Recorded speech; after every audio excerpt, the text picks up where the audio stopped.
recording. Oh yeah, it's true. Now it's on. Now okay. It's on recording. Yeah. Oh, Bina, you're amazing. Oh, I'm learning. Rieko, are you okay with the microphone? If it takes long time, maybe we can start from JunKyue and move to Rieko. Is it okay? Okay. Let's see if no, Rieko, we cannot hear you. So we will start with JunKyue first, and then we will come back to Japan later. Is it okay? Thank you. Then JunKyue, is it okay for you to start your presentation for 5 minutes first? Yes, thank you. Thank you. Yeah. Today, my presentation raises 3 points first. The first point is U.S.-China conflict. Yeah, it's very. It's oh, it's showing. No, yeah, it's yeah.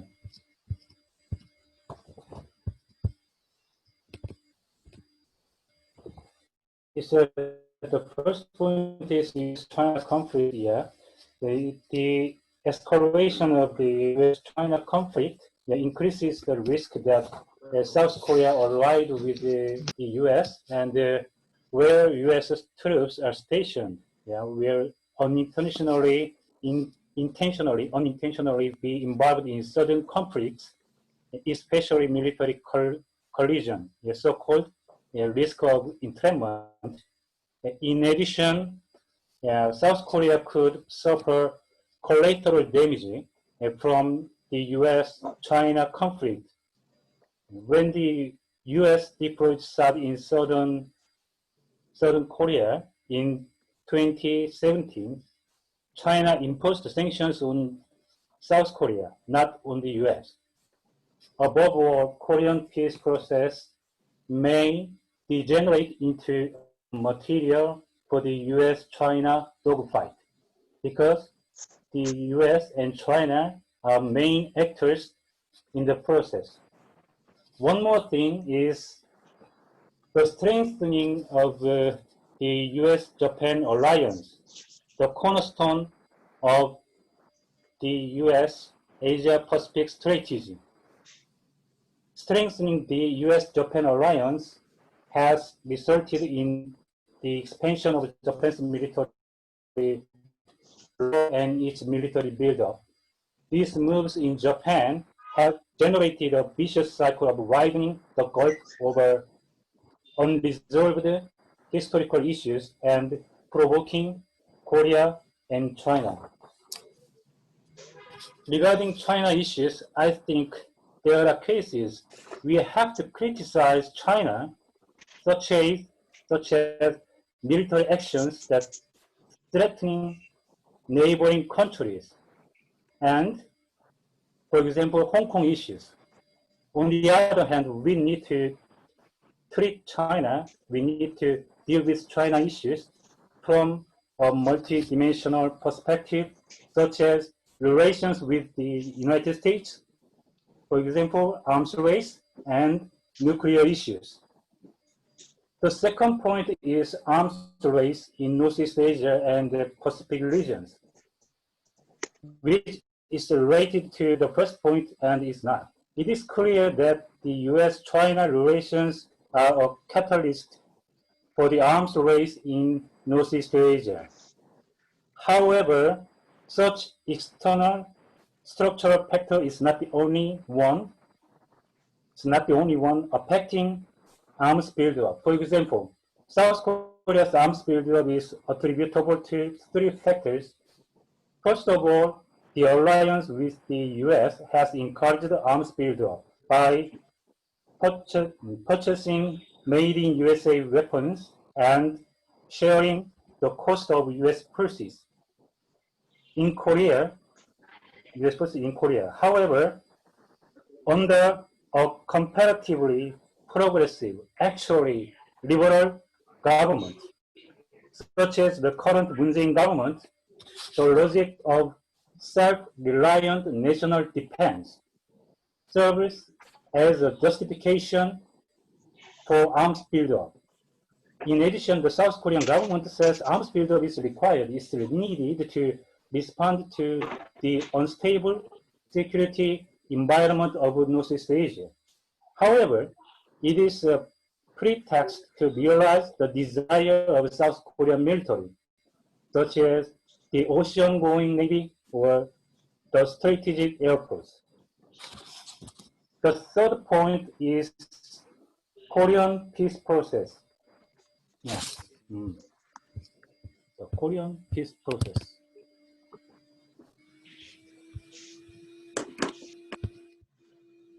Can you see this picture? Yeah. Can you see this my presentation? This material? Pyeongchang Winter? No. We see the cartoon. We only see the cartoon with a dragon. Yeah. Oh, sorry. And the US. Yes, true. And it's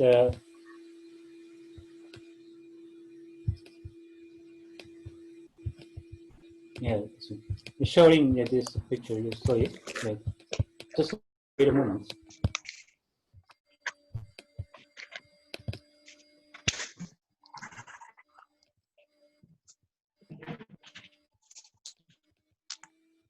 Yeah, can you see this? Yes. Yeah, Pyeongchang Winter Olympic. Yeah, this is the chronology. Yeah, it's the third point is Korean peace process. Yeah, the year 2018 saw a conjuncture of peace dramatically open on the Korean Peninsula. However, to date, the prospects for establishing sustainable peace on the Korean Peninsula have been bleak. What is needed more than anything else is to implement the Panmunjom Declaration and the Pyongyang Joint Declaration of 2018. Another thing is to activate the process for ending the Korean War and concluding a peace agreement or peace treaty, and the normalization of diplomatic relations between the US and North Korea, in parallel with the denuclearization of the Korean Peninsula. Since 2018, Korean peace process has been driven by a top-down approach, dialogues and agreements between the leaders of South Korea and North Korea and the United States. Top-down approach has changed the situation surrounding the Korean Peninsula and made a breakthrough. However, we must explore how people's power will intervene in the Korean process, not just applauding Moon Jae-in, applauding Kim Jong-un, applauding Trump. Yeah, not just applauding Moon Jae-in, Kim Jong-un, and Trump. And the peace movement in South Korea should be in solidarity with the international anti-nuclear and peace movement. In that sense, it is a little late. Korea Peace Appeal campaign, which started in July this year, is very significant. And I would like to emphasize that the movement of South Korean civil society calling for South Korea to join the TPNW, Treaty of the Prohibition of Nuclear Weapon, and the discussion, we should activate the discussion about Northeast Asia nuclear weapon free zone in South Korea. Should, that's it. Yeah, it's time. Yeah. Yes. Yeah. Thank you. Yeah. Thank you very much. I'm not so sure that you can see me, but if 1 minute left, I will show you this sign. And JunKyue made it in time. I really appreciate it. He made a point about this ongoing US-China conflict and its impact on Northeast Asia. And he also mentioned about this Korean Peninsula, especially in a situation of Korean Peninsula, especially in relation to US-Korea military alliance. And also he mentioned about Korea peace process. So actually, it's very difficult situation, and the uncertainty in the region is growing. Thank you, JunKyue, for your precise presentation and the clear points. And now I want to make sure that Rieko's microphone is working. Rieko? Hello? Hear me now? No. Oh, no, I can hear Yeah, you now. no, we all Woo! can hear you. Okay, okay. I So took happy. everything off, so I just use a microphone and speaker of this computer only. Okay, perfect. Then, Okay. well, Rieko, we have 5 minutes, and Rieko sent me the speaking points earlier, and she also mentioned about US-Japanese military alliance and the problems related to it. So I'm looking forward to your presentation in 5 minutes, please. Thank you. So I believe that 3 critical issues that we face in Japan are 1, military alliance with the US, as JunKyue-san said, and 2, ruling elite of Japan carrying favor with the US government, 3, and Japan's foreign policies which lack sovereign independence.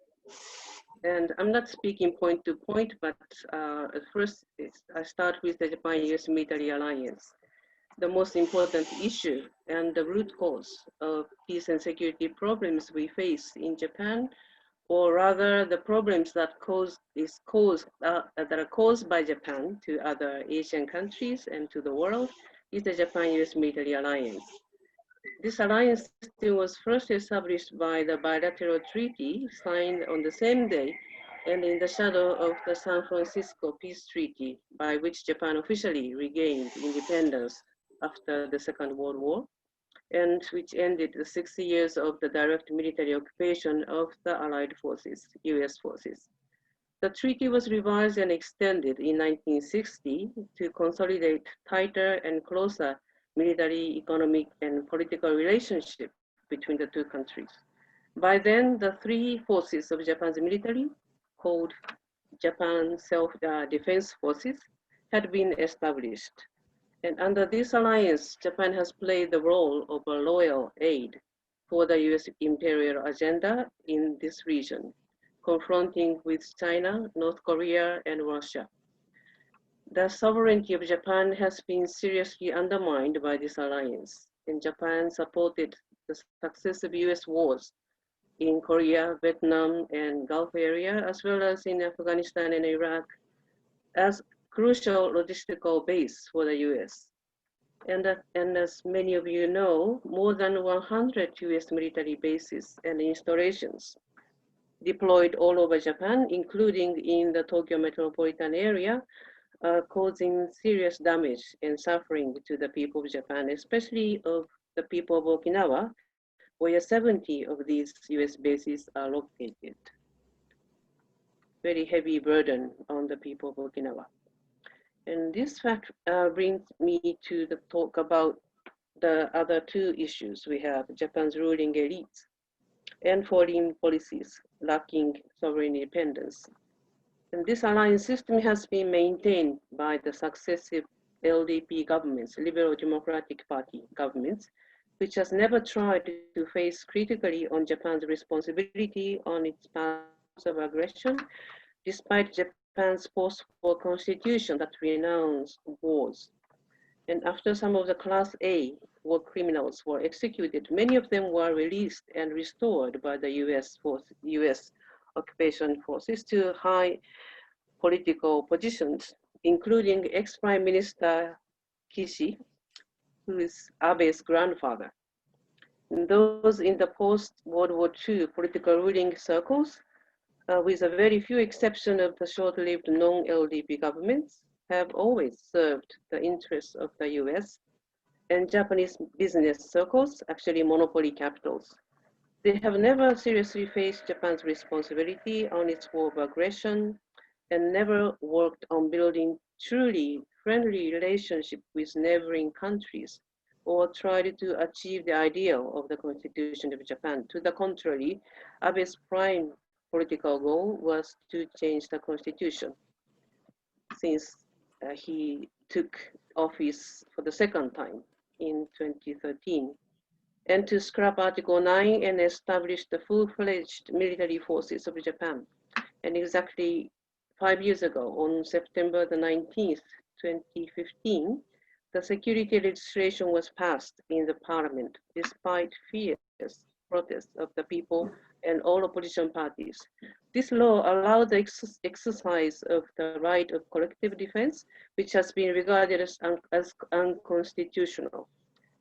And it was recently revealed that when this law was railroaded in the Diet, the US Embassy in Japan evaluated it very highly as the breakthrough of Japan's post-war restriction on its military actions, which would open the way to collaborate fully with the US.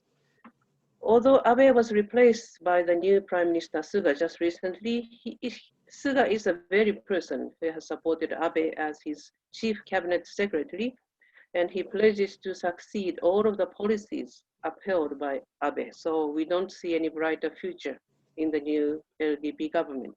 We must build friendly relations with our neighbors, especially with Korea and China, on which Japan has had the historical involvement and responsibility to solve the current situations. We must change the government to sincerely solve the issues of military sex slaves and forced laborers and achieve a truly independent government that can honorably sign the treaty on the prohibition of nuclear weapons.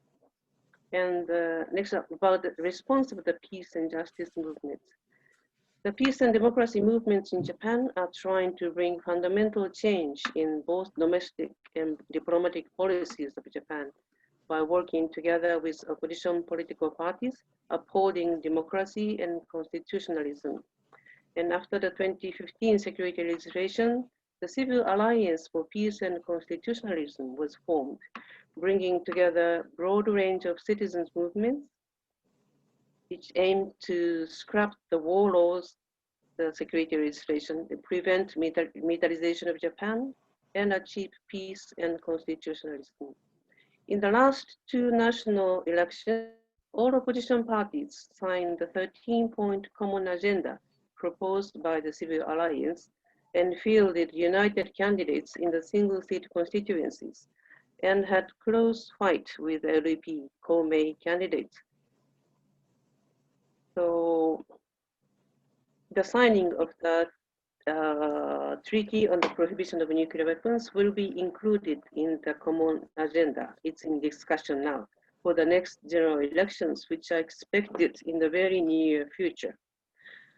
And we need to really change the present government, which only increased the military expenses at the unprecedented level and refuses to cut back on any tax to ease people's living and neglect any necessary measures to solve the corona pandemic problems.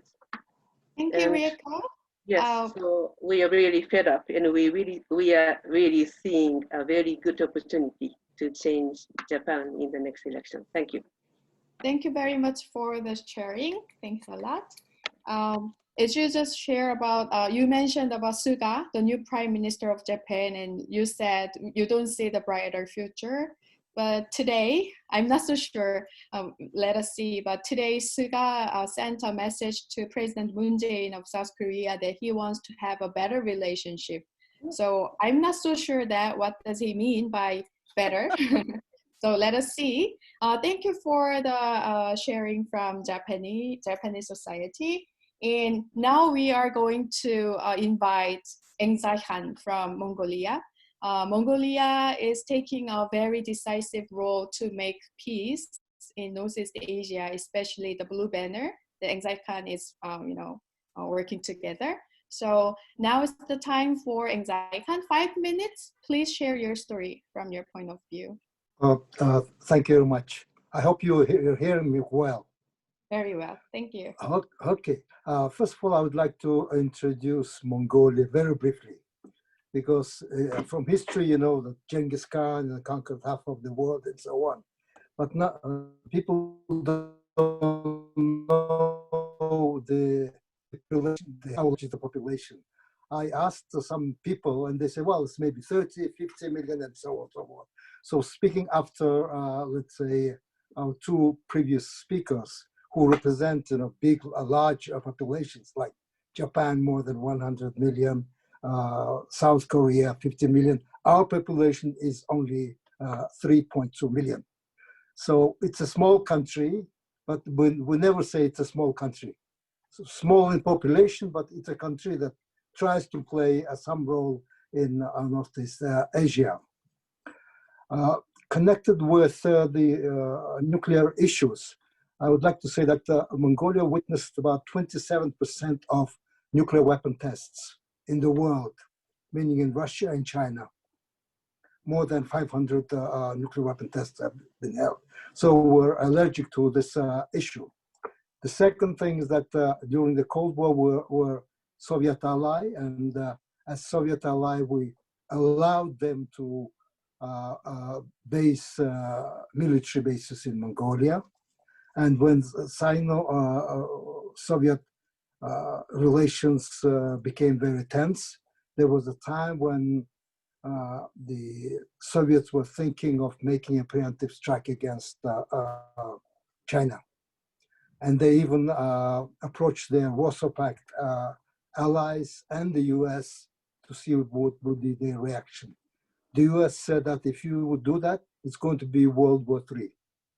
So very luckily, we were able to escape World War III. It would not have depended on us. So after that, when Soviet Union disintegrated and Soviet-Chinese relations have improved, they have promised to each other that they will not use territories of neighboring third countries against each other. That was a very good opportunity for us to come out and say that we have no Russian troops now, we don't have nuclear weapons, and we don't want to have nuclear weapons. That's how we started our journey to eliminate dangers of nuclear weapons, at least in Mongolia or in our area. So it was a very good initiative that our president went to the General Assembly. If you say that in Mongolia, people will listen, that's it.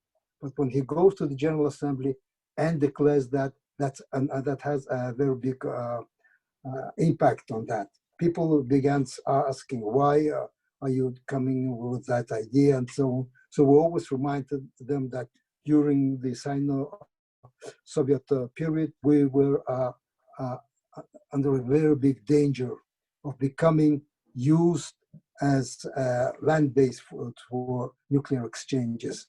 And the lesson that we learned was that if you allow your territory to be used as a military base for nuclear countries, then you become legitimate target of nuclear exchanges as well. So that was the reason why we came up with this idea. And the 5 nuclear weapon states were not very happy because they thought that it has not so much Mongolia, but it might set a big precedent for any other countries to declare themselves nuclear weapon free and ask security assurance from other countries. So our negotiations with the nuclear weapon countries has shown that patience and perseverance pay off when common sense and legitimate interests of other countries are reflected. So we are trying to say that if a small country like Mongolia was able to get security assurances from the 5 nuclear weapon states, then other small countries, not only small, but medium-range countries, and even umbrella countries can also make some difference, working with their allies, trying to convince them, not to follow them, trying to convince them that it's 21st century, and so on and so forth. This is what I wanted to say at this stage. Another thing is that TPNW, the Treaty on Prohibition of Nuclear Weapons, we were one of the 122 countries that have signed, that have supported and voted in favor. Now we're trying to make time to sign the treaty. For us, frankly speaking, the signing of the treaty is not considered as top priority, because top priority is our economy, the COVID, we had elections, there were so many things and so on. But we're trying to, the Blue Band is trying to raise this issue next week through the press, that it is a time that we live up to our support and we should sign the treaty. And another thing I would like to underline is that were member of IAEA, and our inspectors and experts went to North Korea and to Iran as IAEA inspectors. And so we have people who know what to expect, what you inspect, and if there will be any need in Northeast Asia, we can play some role because we have good relations with all the nuclear weapons, all the Northeast Asian countries, including with the two Korean countries. Two more things, just first, that Mongolia is also trying to play some role in promoting mutual benefit, and that's why the Mongolian government has initiated a 1.5 track process. It's called Ulaanbaatar process, where we try to bring representatives of other countries and focus on an unofficial basis on soft security issues, which is very important. We're not trying to compete with six-party talks. And the Blue Banner, together with GPAC's Northeast Asian focal points in 2015, has initiated a Ulaanbaatar process to bring in, let's say, civil society organizations of Northeast Asia, to provide them with an opportunity to get together, exchange views, and so on, so to cooperate in that sense. So this is, I guess, in brief, what I want to say, that we can make a difference. That's something. Thank you very much. Thank you, Enkhsaikhan. It was really precise and informative presentation. I've learned a lot, and it is really impressive that Mongolia is really working hard to make this Northeast Asian region to be a nuclear-free zone. Thank you for the presentation.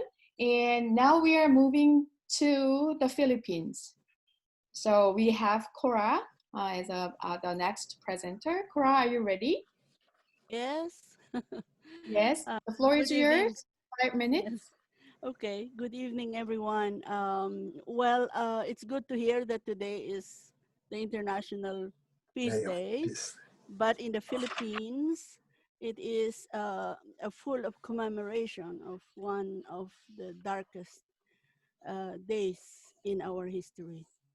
So exactly today, this is 48 years ago, a dictator declared, put the Philippines under martial law. And that, in fact, plunged our nation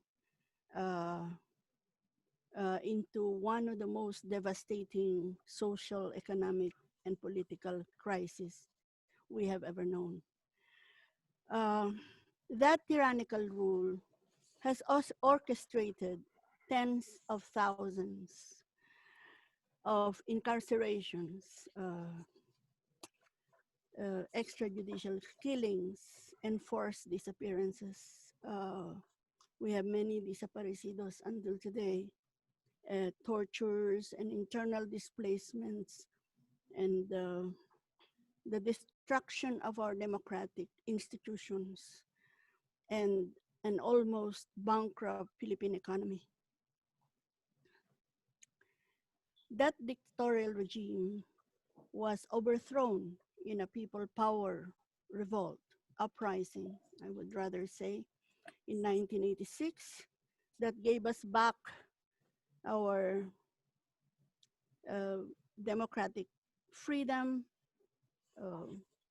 even if it's temporary, a new constitution that embodied the recognition of people power, the freedom from nuclear weapons, and prohibition of foreign military bases on Philippine soil. The impact of that dark period of political repression is being felt even in this generation. Today, the threat of dictatorship again looms large, and almost, it's sure, it's actually already happening. Over the years, successive governments have failed to address injustice and inequality. This failure gave rise to the return of strongman rule through Duterte, who declared upon his ascendancy as president a war on illegal drugs and fighting against corruption.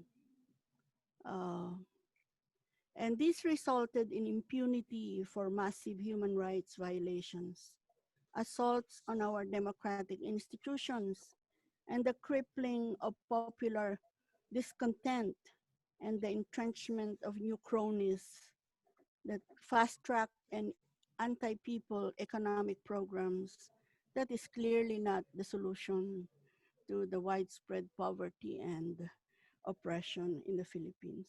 I won't bore you with the data. I'm supposed to do that here, but I'll provide that in the eventual write-up of this material. The anti-drug operations are carried out by the military and the police, and oftentimes without warrant, emboldened by the promise of monetary reward or promotion in office.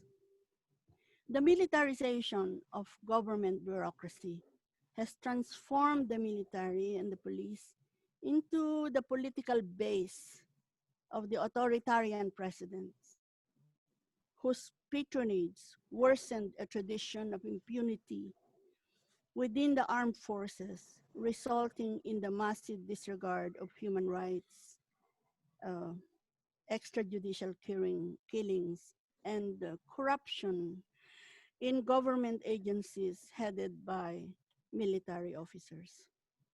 This deadly combination of authoritarian might and graft-led incompetent governance over weak social protection systems and a brutalized population is exposed by this pandemic.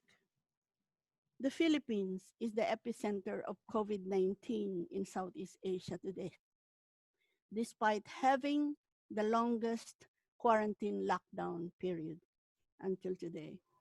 The adoption of the Anti-Terrorism Act of 2020 continues to terrorize media through the closure of the biggest television network in the Philippines, the conviction of dissenting journalists, control of campus journalism, impeachment of the Chief Justice, and imprisonment of a senator. All of these, most of them are women. One of the most worrying implications of this anti-terrorism law is putting the entire bureaucracy as anti-communist and anti-terrorist apparatus. That is why today I have decided to join my sisters, the women's groups and feminist activists in filing the 37th petition before the Supreme Court to question the constitutionality of the anti-terror law, asserting that the law is an act of state overreach at the expense of fundamental rights and freedom.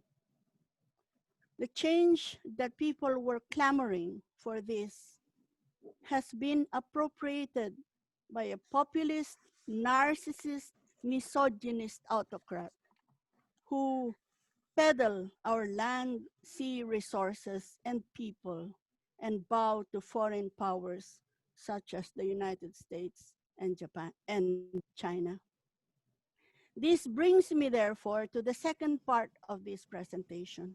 After Cora, the US bases, it's already like 7 minutes. is it? Yes, the second part of your presentation is about this militarization with US forces and so on. So if it is okay, I want to invite you for the second round as a first speaker.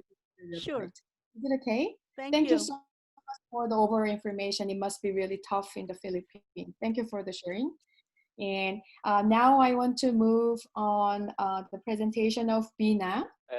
Excuse me, Cora. She would like to share a video. Should I share Oh, it yeah. now or? But maybe we can do that later. Yeah. Okay. Thank you, Eskil, for the reminder. Thank you very much. Bina? Yes. Uh-huh. Yeah. Are you ready? All right. Thank you so much. And I recognize today as International Day of Peace.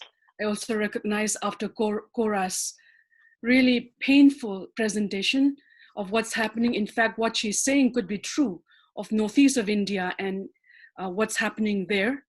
I want to recognize our ancestors. I want to recognize the land that we are all in from different parts of the world, whose resilience and resistance over the past years have come to where we are right now, and to reiterate on International Peace Day that this will continue for peace and justice in our communities, in our countries, in the world.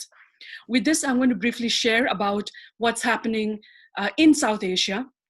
I know it's 5 to 7 minutes is very short. We actually agreed on 7 minutes, but we'll try our best in the interest of time and for looking forward to questions. So I will divide my presentation into 5 parts, very brief, 1 minute each on each of those. First is, what is South Asia and where we are right now? What the proliferation of small arms and light weapons in this part of the world, weapons of mass destruction, nuclearization, and recently of lethal autonomous weapon systems, which is a huge, huge problem here. I will also focus on India as a rise in weapon exports in the current times, and then the alliance roles of United States, Israel, Japan, China in the region. And most importantly is, what is the blueprint of resistance towards this?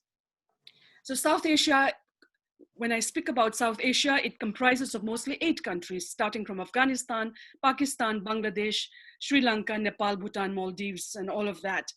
And it constitutes of nearly 40% of Asia's population here.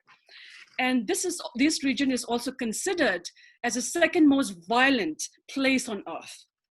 In fact, in 2018, United States forces reportedly dropped about 7,000 bombs in Afghanistan alone. In fact, Pakistan and Afghanistan have been testing ground for armed drones. So these are some of the kind of what's happening there. But this is also interesting from a gender perspective. This is a part where Amartya Sen, Nobel laureate, said there are 100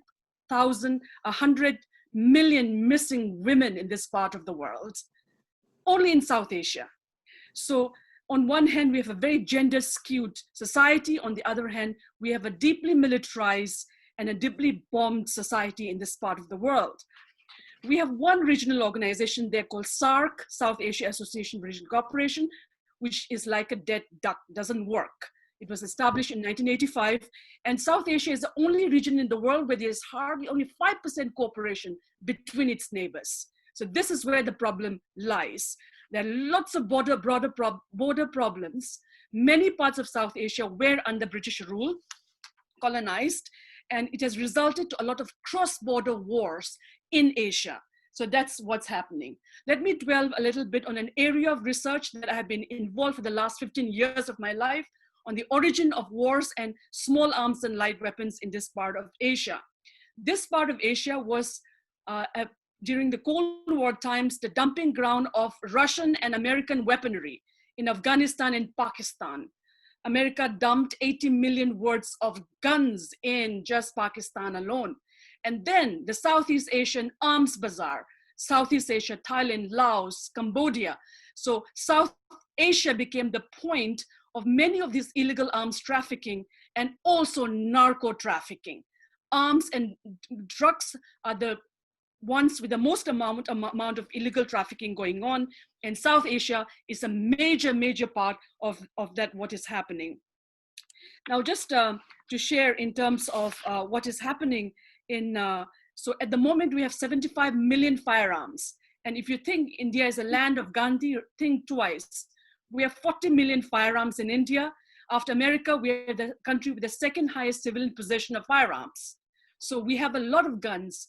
our data shared, 12 Indians are shot every day dead because of small arms and light weapons. Just because yoga was introduced here, while India gave yoga to the world, we have no peace here.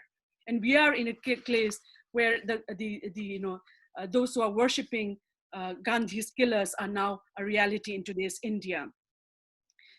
In short, small arms and light weapons and narco trafficking is a major thing in which many political forces are involved. We have a democracy which is called a fake democracy where our votes are purchased. And as Cora said, we have martial law in the world's largest democracy, India. And I come from a place, Manipur, where we have seen more than 62 years of martial law in the world's largest democracy, and our country has managed to hide from the international community. The next part of my presentation is on nuclearization of South Asia. South Asia is home to two nuclear powers, Pakistan and India. In fact, the nuclear arsenal is ranging from about 140 to 150 nuclear weapons in India compared to 70 to 90 nuclear warheads. You may say this is not a big number, but a single nuclear weapon we know can wipe out societies, can wipe out and kill everyone in its vicinity. So this is the danger. And as Enkhsaikhan said, in Mongolia, we have like many of these indigenous areas in South Asia has been testing ground of these nuclear weapons, also has been a part of uranium mining. Meghalaya, where it's neighboring of Manipur, is where India is trying to get uranium. And it's in Taiwan, Orchid Islands has become a dumping ground, an indigenous area dumping ground of nuclear waste. And as Enkhsaikhan said, 500 nuclear tests in Mongolia. So this is something, indigenous lands have been used as nuclear testing sites, as nuclear dumping grounds, causing what is called environmental violence. And this is something we've got to resist. Finally, we have to know about what is happening with artificial intelligence and lethal autonomous weapon systems. And China, South Korea, and India are the countries in Asia which is now developing this in a big way. India is tying up with Japan, India is tying up with Israel, India is tying up with the United States to do that. This is against international humanitarian law, and it's something that we got to, again, collectively resist. So in terms of what is happening vis-a-vis, and in India, what we have is, since 2014, we have Prime Minister Modi, and as Cora said, we have a deeply, it's called, toxic masculinity in power now all over Asia. And we do have that in India too. And although I understand that BJP is trying to build a strong India, but the strong India, which is against the ethos of our own constitution, where the rights of many of the indigenous people and minorities have been trampled upon. And so ever since Prime Minister Modi came to power, India had the 700% jump in India's defense export. 700 jump in India's defense export. India's military spending is third in the world, with 71 billion military spending. And what is happening as a result, and we are only this year during the pandemic time of Corona pandemic, India ranked for the first time in the list of arms exporters. So this is what is happening in Gandhi's land. So this is absolutely depressing, no doubt. But then, as I mentioned, to end with the words of the fact that there is resistance and resilience. I would like to mention just before that we have now a current arms race in terms of hypersonic race in South Asia also developing. We are mapping this on a day-to-day basis. And again, the arms race in South Asia is a real lethal reality. And the bigger major world powers of America, China, all of these, and Russia are all involved, including Israel. So these are some of the impact that we are having in our continents, and this is what we are resisting. But was India to end? India was like this before? It wasn't. In fact, when India got independence, peace, disarmament, and development were pillars of India's foreign policy. In fact, in 1959, India called for the attention of the United Nations to check existing armaments and their unchecked growth, which India says is a threat to international peace and security. In fact, in 1964, India placed the term items of non-proliferation of nuclear weapons on the agenda of United Nations. And in 1965, India, with 7 nations, called for an international treaty towards general and complete disarmament. And now that we're saying is completely it. And I would like to say that prime ministers are working towards it in those times, but now we have a complete downturn of this. What is important to note is a very strong movement. The disarmament movement in India is actually led a lot by indigenous movements, by Dalit movements, by marginalized community, where our lands, resources, and territories have been used to militarize. We have more than 300,000 troops in the areas of Northeast India, which is home to 45 million people. So we set up the Control Arms Foundation of India to resist the issues of militarization of India. We formed the Manipur Women Gun Survivors Network to resist and tell people the impact of militarization on our lives. And in fact, to end with the words of a former prime minister, India was still known as the champion of peace and disarmament. And Rajiv Gandhi said, militarization of international relations must end. The international order must be based on peaceful coexistence. We have to have a world free of nuclear weapons. Indeed, eventually, we have to have a world free of all weapons. I am not linked politically to any political party in India, but as a citizen of a colonized country, I would like to place and record how important it is to have peace in our building is not complete without the inclusion of minority, marginalized, and women's voices. Disarmament movement has to be led by those whose lives and our territories have been completely trampled upon from the global south, by women, by indigenous. This is the future for peace and disarmament, which we feel is the need for the blueprint, which we are declaring on International Peace Day today. Thank you. Thank you very much, Bina, for the powerful presentation. And she shows the situation of India into the Southeast Asia, and she covered the issue of gender to nuclearization. So I really appreciate your view that you shared for us. Thank you very much. Then we have the last panel for today's first round. I would like to invite, learned about Yeshua that he has been working a lot for a long time in Asian context. So floor is yours, Yeshua. 5 minutes for your presentation. Thank you very much. It's good to be here. I'm kind of the odd person out on the panel covering Southeast Asia, where I wasn't born. I've lived much of the last 30 years of my life. A little bit of an overview on disarmament there, and ending up much more on the prospects for disarmament there. Now, this should be shared. Yes. When you look at disarmament in Asia from an international process, weapons of mass destruction in Southeast Asia, 10 of them are doing pretty well. They have 100% participation in all of the major international processes on weapons of mass destruction, chemical, biological, nuclear. And this is kind of reflected in the ASEAN nuclear weapons free zone, which has been around for a quarter of a century now.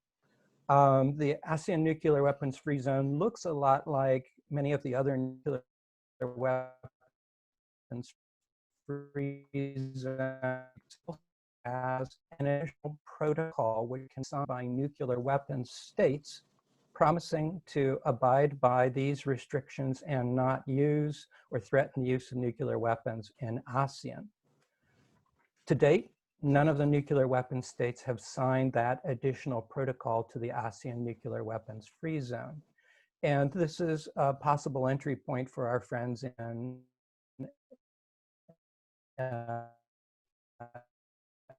England, making a campaign. Why is the UK refusing to sign a document that it would not use nuclear weapons against, say, Singapore? Why is France not willing to sign a document saying they won't use nuclear weapons against Laos? I think a campaign could be built on this that could embarrass those countries a little bit. And the strong showing of the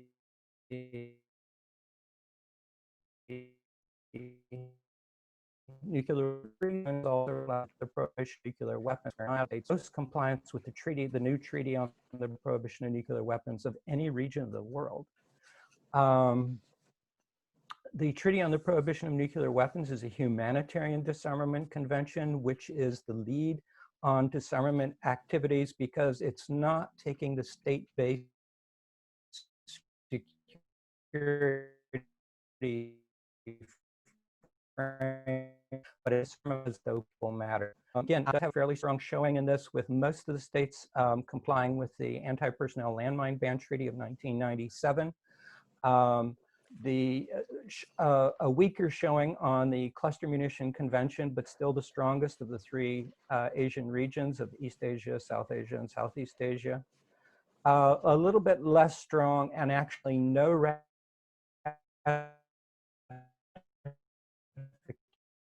all of, and I'll get to probably why it is in a moment, because in reality, and not so engaged or explosive weapons in highly populated areas. Wow, this all sounds pretty good, but if I can get to my next slide. Southeast Asia continues to buy arms at a great rate. And for the past decade, you can see that the trajectory is simply up. Why is this? There is no likely wars between any ASEAN states in the near future. We just don't see any sign of that.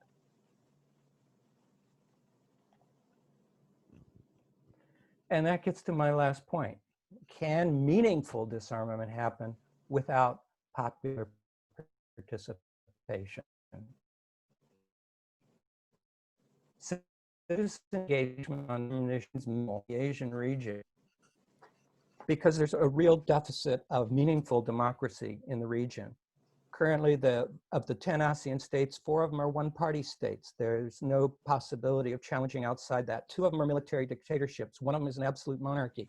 There's a despot in the share of another of them. So there is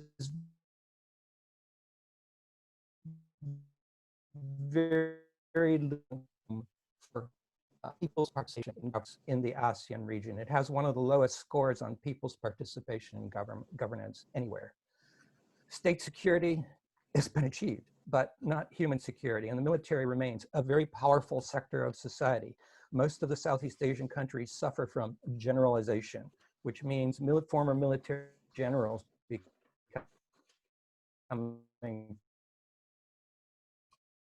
prime minister or appointed to other hiding in Myanmar and Thailand. As you would expect under those states, very few of them like the people to have information. So there are very few states with freedom of information laws. Press freedom is highly restricted. Access to information is tightly controlled with no widespread acceptance or cooperation.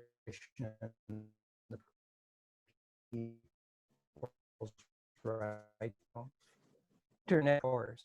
Increasingly, governments in Southeast Asia are using internet shutdowns and censorship to limit the reach and access of dissident voices on the internet. While the most outrageous examples of internet control and shutdown are clearly in East Asia and South Asia, Southeast Asia has experienced or is experiencing now shutdowns and internet in Myanmar, the Philippines, and Thailand. 2020 has noted that once a state uses control of the internet, it is much more likely to do so again and again. And it was particularly widespread form of social control in Asia compared to any other region on the planet. Lastly, peace is mostly seen as an issue by civil society through a human rights lens, and this is extremely important. National peace organization, National Peace Bureau to understand. What does it mean when civil society doesn't necessarily want peace and call for justice? Many states in the past 6 months have notified the United Nations of their withdrawal from certain obligations of the International Covenant on Civil and Political Rights, including in Southeast Asia. The curtailment of these civil liberties and the increase in technological surveillance has been situated in the pandemic response. but it is going to be difficult to roll this back. No doubt some of these restrictions will become a permanent part of our future political landscape, just like changes in society that were made under the war on terrorism have become permanent. The most key disarmament issue which will resonate with civil society activists in Southeast Asia will be the aggressive and repressive use of technology. These will not only be deployed by authoritarian regimes, many of these technologies by their nature make regimes authoritarian. Artificial intelligence and robotics will be deployed both virtually and physically by police forces against vaguely defined threats to state security, and for border control against informal migration, and for corporate protection of independent of the state. Disarmament control regimes are having a difficult time grappling with the new dilemmas posed by daily advances in technology, which can either enhance human well-being or eliminate life by algorithm. Thank you very much, Yeshua. Thank you for a very brief and precise presentation. He mentioned about, I really liked his question, disarmament really? I think it is not really applicable for only Southeast Asia. I think it's all about the world, and especially now we are discussing about the situation in Asia. So I had a question too. As I listened to our panelists today, we could learn about some efforts of disarmament, but there has been like more issues about armament or militarization. So I'd like to take 5 more minutes to open the floor for Cora. She has her presentation, especially about what is really going on related to the militarization issue of the Philippines.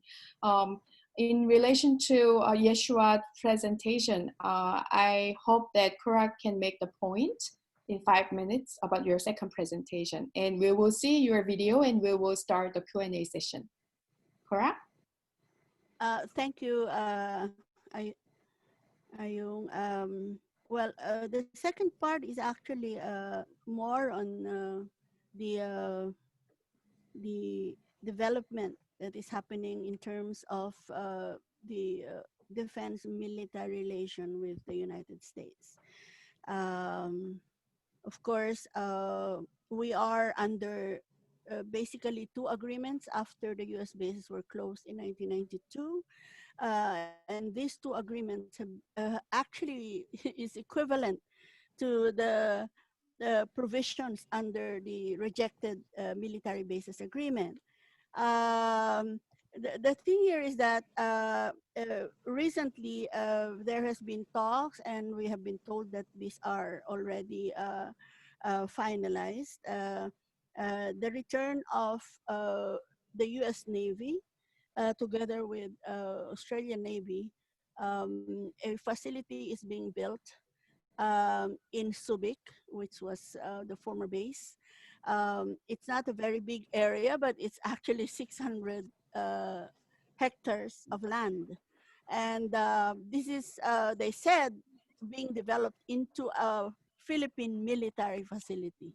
So that is the kind of arrangement that is being made, intended to go around the law, which the Constitution, which prohibits the facilities and under the in Philippine soil. So these are all triggered because of the current aggressive stance of China in the West Philippine Sea, or what is more known as the South China Sea. The thing here is that even the former facilities, the biggest, which is Subic and Clark, we have not actually dismantled completely these facilities, no? The naval magazine, the ship repair facilities, the big runways that accepts, warplanes and everything are there. And therefore that makes the Philippines always a favored candidate if the United States would want to return and develop it And that seems to be the direction that is going on. And these facilities are going to be used not only by China, by the US and Australia, but also its allies in the region. Um, and uh, uh, Currently, two things. One very important development happened. The Philippine president who initially promised to abrogate the visiting forces agreement have changed his mind and actually canceled that that notice of termination with the United States.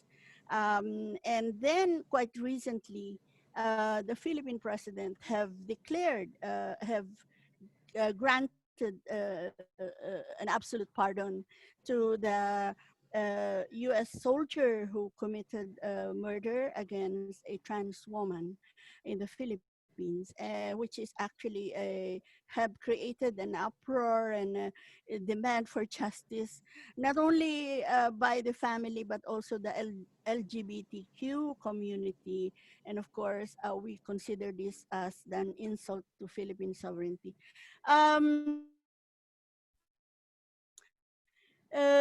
Well, one of the triggers actually for the Philippines to accept this kind of arrangement is its notion that it is somehow, it will somehow help in trying to secure its territory against China.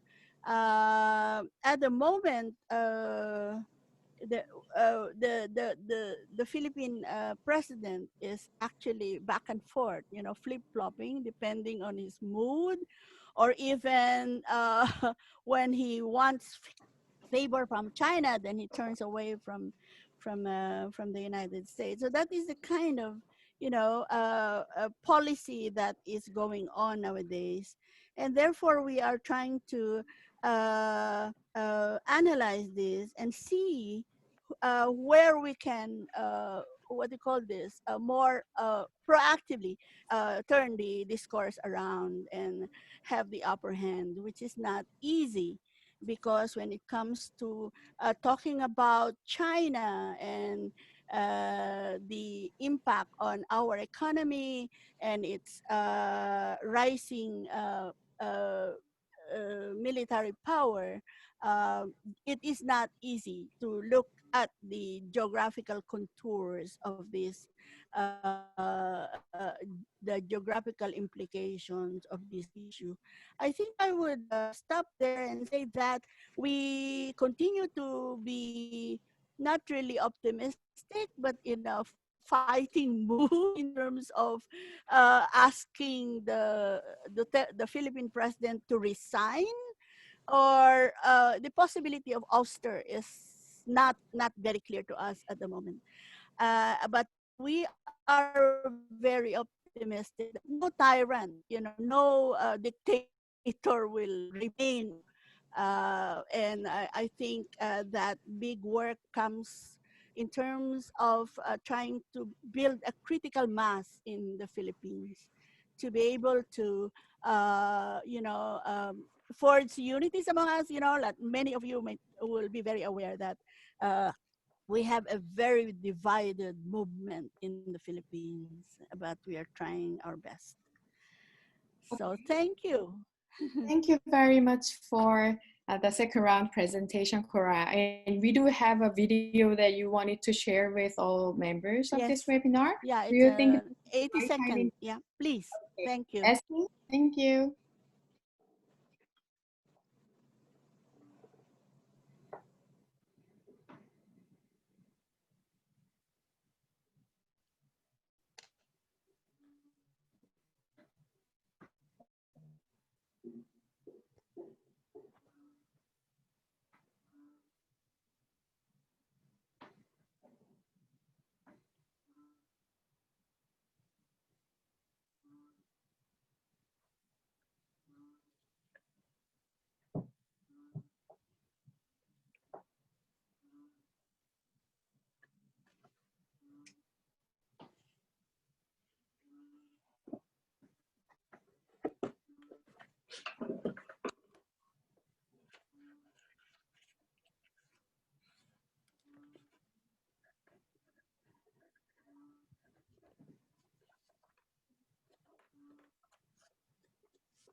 Is there no voice in this? No.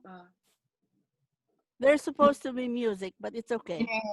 Yeah, I think SK can share the video clip to everybody. Actually, there was a music together, but thank you for sharing the video so we could have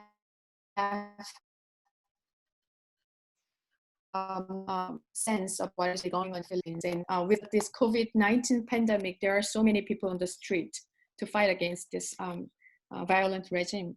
So thank you very much for your presentation, dear panelists, and thank you for your patience of listening to the presentations, the participants. So this is the time to open the floor for question and answer. So it's your turn. If you have any question to anybody, please raise your hand and start your question, please.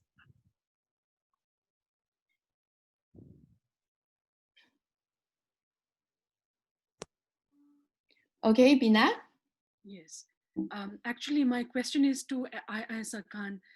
You mentioned that there are 500 nuclear tests done. What was the health impact on the people of Mongolia because of those testing? Can you hear me? Yes. Okay. There were 502 weapon tests. Most of them underground, but in the early 1950s, it was also in the atmosphere. We have undertaken a number of NGOs have undertaken some researches, but we don't have enough information. So once we are party to the TPNW, I think we'll be able to get some, let's say, experts from Japan, from maybe some other countries, from Kazakhstan, and to get the more information. So far, it has not been so much supported by the government. They say that their priority is now to look into the future, that the past, we can always, face the past, but nevertheless, now we have to look to the future. It's while I have the floor, I would like to say just a few things. First, what Blue Banner's priorities, priority of a small country, what is our priorities? At this stage, what we're trying to do is to raise awareness among people about the possible outcomes of COVID. COVID is very important. Although we have no deaths in COVID, we had, I think, 312 cases, of which I think 8 are still in hospital, but everyone else is good. And most of the people who got COVID came from Russia, 2/3 of them, they came. We have closed our border, but we have opened it for Mongolians to come back. We have received, I think, about 17,000, 18,000 already. We're still looking forward for those who want to come back to Mongolia because there's no COVID and so on. The second challenge is winter. Every year it is a challenge, especially this year because of the flus and other illnesses, that can mingle with possible COVID. So this is where Blue Banner is trying to focus on. And as I have said, TPNW, as a member of an international community and a country that supports it, we want to raise awareness of this. Although the government is saying, we know that, we're aware, but we have other priorities. So as an NGO who supports the non-proliferation issue, we are trying to raise this issue again. Just what Yeshua has said about Southeast Asian nuclear weapon-free zone. So Blue Banner is working with other NGOs in the region to raise and importance of establishing a Northeast Asian nuclear weapon-free zone. On the 30th of September, we'll be holding an international conference, Zoom conference on this issue. The response has been quite positive, encouraging. So what we're trying to do is to push this idea further. And the next issue is, of course, we, as a party to Ulaanbaatar process, we're trying to see where and how we can have our next meeting. because Ulaanbaatar process is a process which includes the non-governmental organizations of all the countries of this region, including representatives of Korea. And we're trying to focus on issues on and around the Korean Peninsula to make sure that we have the same understanding, and then we can share information and try to come up with some kind of, let's say, advice to our governments. So this is what I just want to say that. Well, thank you, Enkhsaikhan. And thank you. We have Rainer. He has two questions for Bina and Rieko. Rainer? No, before me, Joseph raised his hand or sent the question. So Joseph first and then me. Okay. Thank you, Rainer. My question is for Lee JunKyue. I'd like to know a little bit more about the internal political situation in South Korea. President Moon's standing and the dynamics there with their implications for the future. Thank you, Joseph. JunKyue?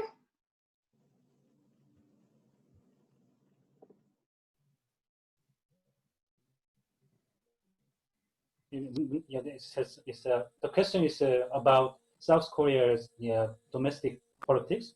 Yeah, it's as you know, the rate supporting the Moon Jae-in government is being decreased, and because the government's economic policy, and it's personal affairs of Moon Jae-in, President Moon Jae-in designating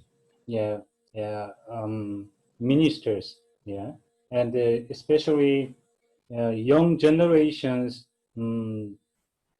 This young generations was disappointed about the Moon Jae-in government economic policy. So but today's regarding today's theme is the peace and disarmament.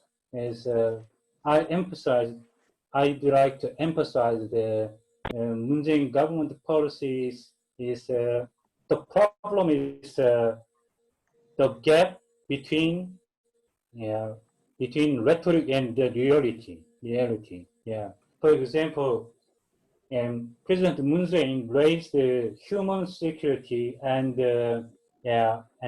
cutting military spending and military budget of this year, but the reality is Moon Jae-in government military policy is continue to military build-up, especially stealth fighters, F-35 stealth fighters purchasing F-35 stealth, and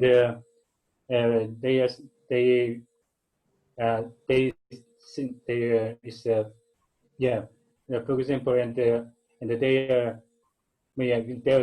military build-up is continuing. Yes, the problem is the gap between the reality and the rhetoric. So the problem, and the young generations was aware of the gap of Moon Jae-in government's policy and between Moon Jae-in government policy and the reality. I think so. It's too long. Thank you, JunKyue, and sorry for missing your message, Joseph. And now it's turn for Rainer. My question to Bina is, Bina, what will be the future of the India-China relations? Will this more go to war, or can you see more signs for a policy of detente? And my question to Rieko, do you think that your new Prime Minister will absolutely continue the old policy, or will he send new signs, maybe even signs of cooperation and solving some of the historical problems you mentioned in your brilliant speech? Shall I answer the first? Yes, Yeah. please, Bina. Thank you, Rainer, for your question. This is a fascinating question, and I have been responding to this for the past few months since the India-China conflict started. Though the world may be sharing that there is India-China conflict, under Prime Minister Modi, India has the most monetary transaction and trade transaction between India and China ever before in India's history. So they will flex each other with clubs and knives, but they're not going to come to an open war at all. This is just like men flexing muscles. It's not going to happen. So I'm not at all worried that India and China is going to go into a war at all, because China is more interested in India's 1.3 billion population as a market economy and capture that. So you may be hearing that there's a conflict, but that's just, and see, every time there is, in June, 20 Indian soldiers died. What did Modi government do? Whimpered around like a little cat.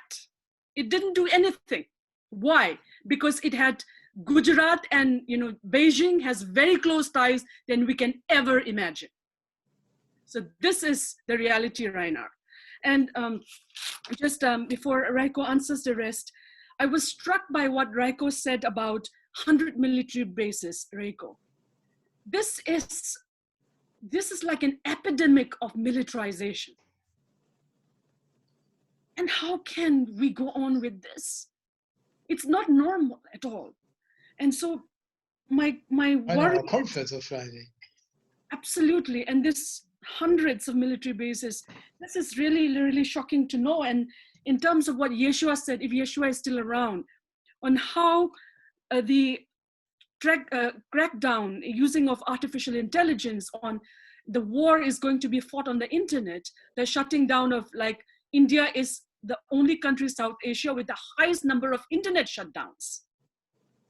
In Manipur alone, 39 internet shutdown. In Kashmir, it was more than 100 since last year.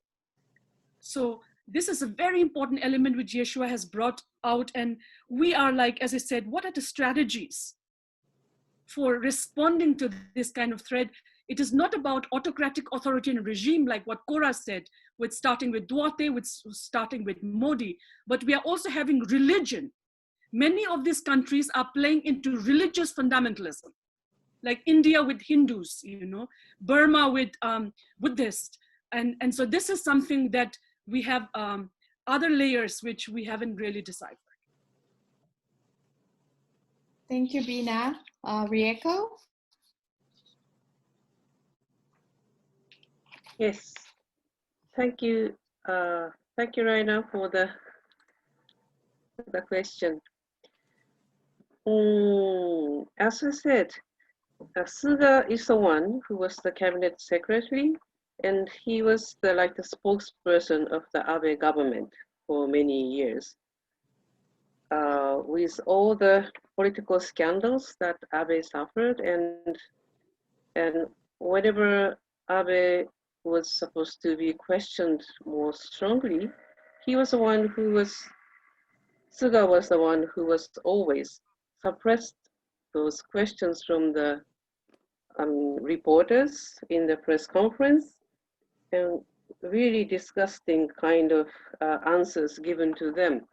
And our weak reporters in the mass media couldn't really attack them or to bring him to the corner.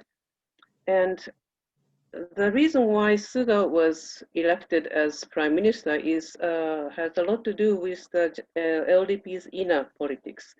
And there are two other candidates, and one of them was actually the most popular among the people.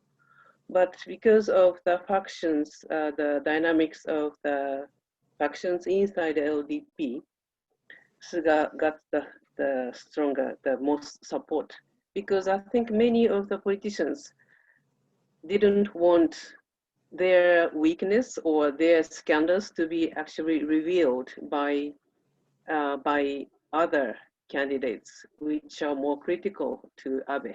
So that's why I said that Abe politics will continue under the Suga government, under the Suga Prime Minister.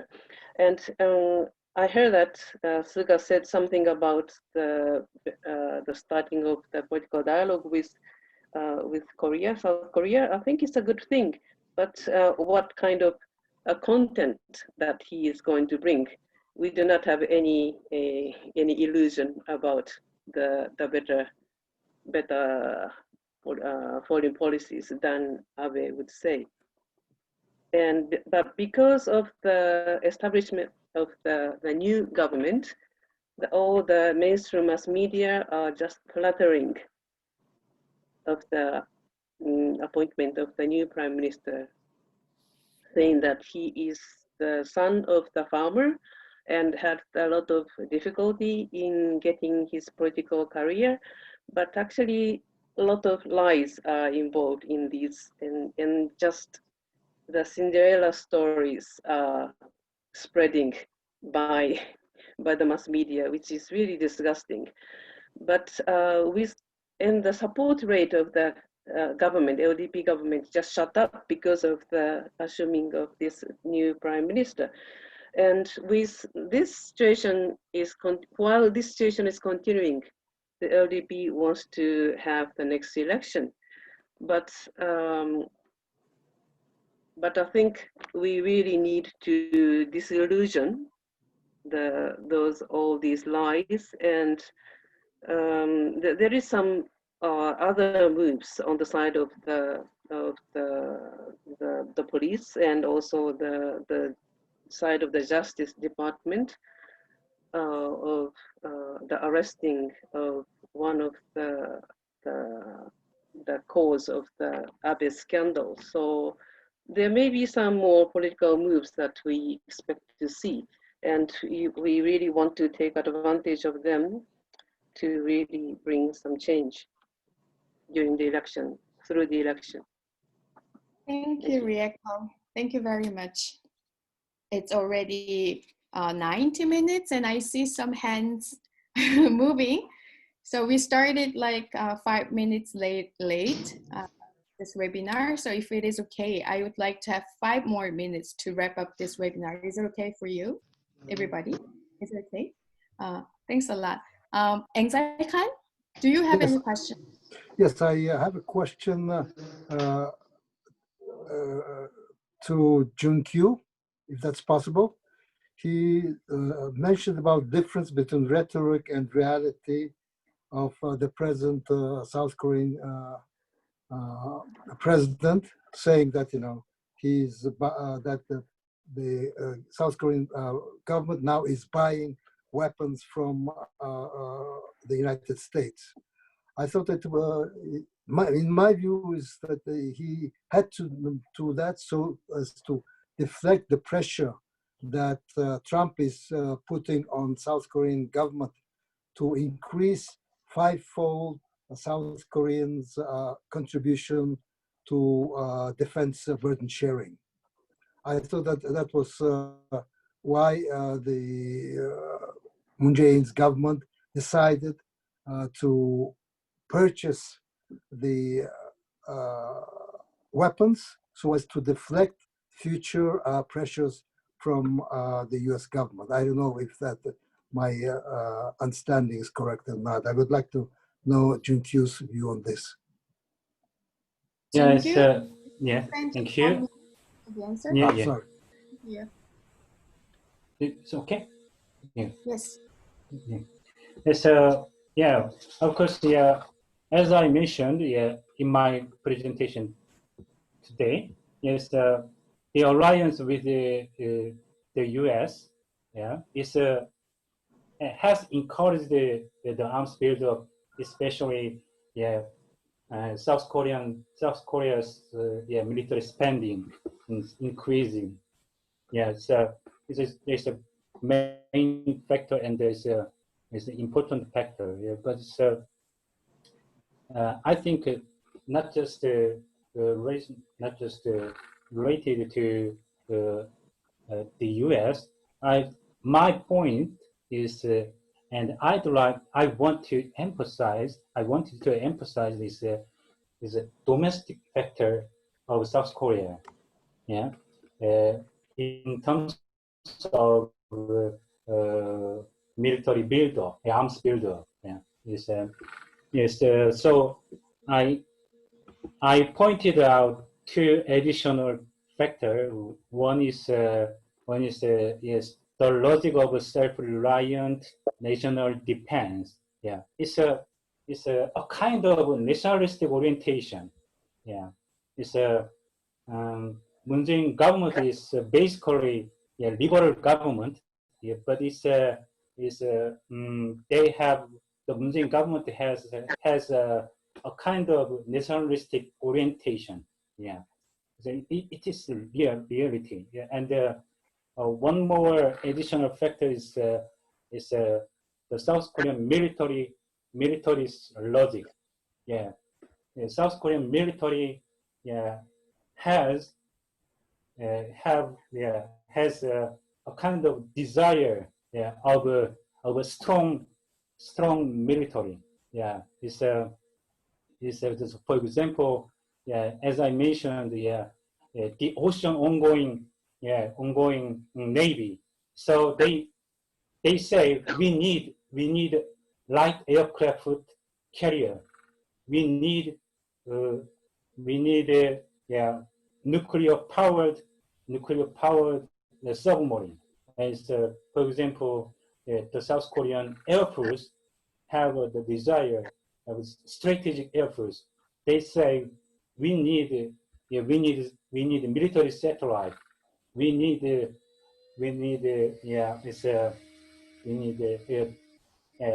aircraft tanker. Yeah. Well, anyway, yeah. My point was that. Yeah. Thank you, JunKyue, for your answer. And Jenny raised her hand, and I think Jenny will be the last speaker for today's webinar. Jenny, would you be briefly? Thank you for putting me in. I'll speak very fast in that case. Hello, okay. Everybody. I just wanted to make a couple of points and raise a big question. The first point is about we've talked a lot about militarization. And I'd just like to point out that Britain is going to be sending an aircraft carrier to Southeast Asia. I'm not sure exactly where it's going to go, but it's being talked about as a floating trade fair. A floating trade fair, would you believe it? In other words, it's going to be selling arms. And our view in places like Britain and the United States, you know, our economies have collapsed. How are we going to rebuild our economies? We look over to East Asia. Most of you are doing very well in terms of containing COVID. You've got loads of money. Thank you, please buy our arms. So we need to be cooperating on this kind of thing. Secondly, I want to say something to Cora in particular, because she mentioned the negative impact of the Chinese economy on the Philippines. There was a very interesting discussion I heard with a Brazilian left-wing economist who said the reason why China was having a negative impact on Brazil's economy was because the Brazilian government insisted on adopting neoliberal policies. But if the Brazilian government had an industrial strategy, it would be able to manage trade with China in a completely different way. I think that's a point worth thinking about. I did want to raise a question about, I'd like to know from peace activists across Asia, whether you view the current deterioration in US-China relations in terms of a new Cold War, or whether you view it in terms of imperialist rivalries. And I would just point out that some peace activists in Europe, the United States, Africa, and Latin America have got together to organize a group against the new Cold War, and next Saturday afternoon. That's in our time. Anyway, the group aims to develop a dialogue with people in China. And if you want to join it, I'll see if I can post a link. It's going to be chaired by Kate Hudson. I think the whole question about IPB and how we engage in a dialogue in China is a very important one. Thank you, Jenny, for sharing your points and the question. I think this question cannot be answered in 2 or 3 minutes today. So I would like to leave this question to everybody. Actually, the title of today's webinar was Exploring Critical Peace and Disarmament Issues in Asia. And I think we did well to show the diversity of the critical issues that we have in Asia. So I'm looking forward to have more series of webinar on Asian issues. And I think this today's webinar was a good starting point to share more Asian perspective with IPB network. So I hope that everybody learned a lot from our dear colleagues from all different regions. And thank you for your patience and participation. And I wish all the best for all of you and looking forward to meet you later. So we will wrap up here. Is it okay? Thank you very much. And on Friday, IPB has an international congress on military bases and wars. This is an announcement. So I'm looking forward to see you on Friday as well. Thank you very much. Take care. Thank you, Ayu. Thank you. Thank you. Thank you very much. Thank you all. Bye-bye.